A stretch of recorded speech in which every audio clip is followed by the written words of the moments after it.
Captain விஜயகாந்தால தொடங்கப்பட்ட தேமுதிக தமிழ்நாட்டுல இப்போ ஒரு முக்கிய கட்சியாவே பார்க்கப்படுது.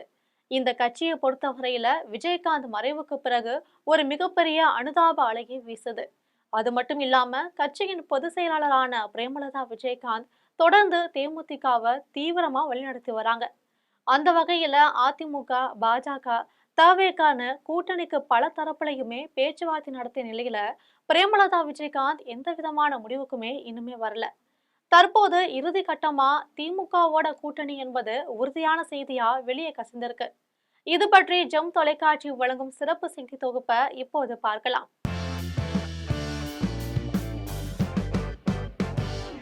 பிரேமலதா விஜயகாந்த் தலைமையிலான தேமுதிக வருகிற சட்டமன்ற தேர்தலில் யாரோட கூட்டணி வைக்க போகிறது என்பது கடந்த 3 மாதங்களுக்கு மேலா பேசு பொருளா இருக்கு. ஏற்கனவே கடந்த தேர்தலில் அதிமுகவுடன் தேமுதிக கூட்டணி வச்சிருந்துச்சு.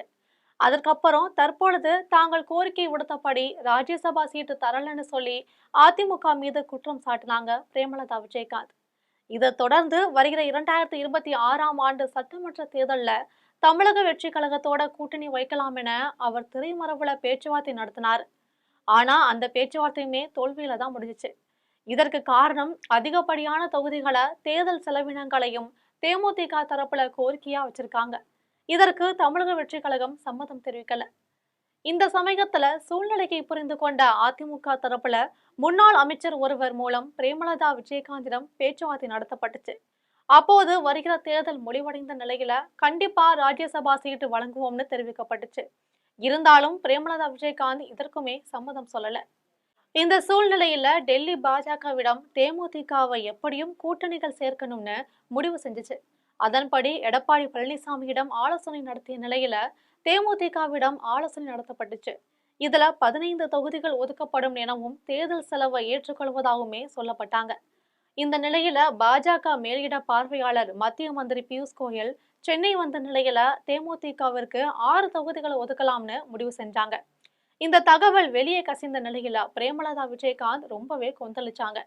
தேமுதிகங்கிறது மிகவும் வலுவான கட்சி, எங்களுக்கு 6 தொகுதிகள் என்பது ரொம்ப குறைவுன்னு குரல் கொடுத்த பிரேமலதா விஜயகாந்த் திரைமறைவுல தேர்தல் செலவை வேறு யாரும் எதிர்கொள்ள மாட்டார்கள்னு தகவல் வெளியிட்டிருக்கு.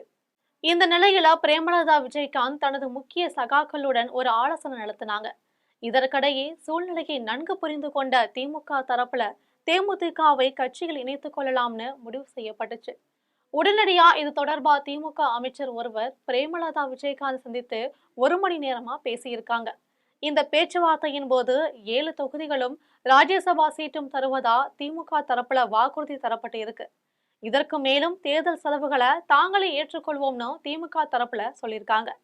இது மட்டுமல்லாம பிரேமலதா விஜயகாந்த் போட்டியிட ஒரு தொகுதியும் விஜயகாந்த் மகன் விஜய பிரபாகரன் போட்டியிட ஒரு தொகுதியும் ஒதுக்கி தருவதா சொல்லப்பட்டு இருக்கு.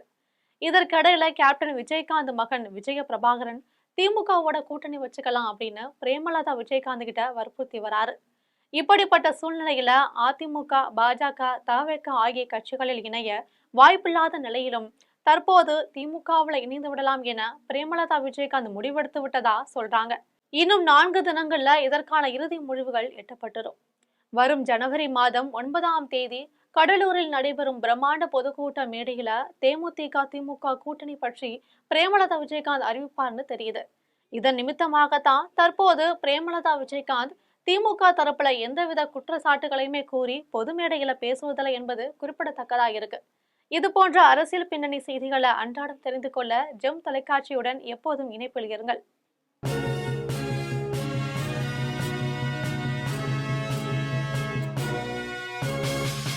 உடனுக்குடன் அப்டேட் தெரிந்து கொள்ள ஜெம் டிவி தமிழ் ஆப்பை இன்ஸ்டால் செய்யவும்.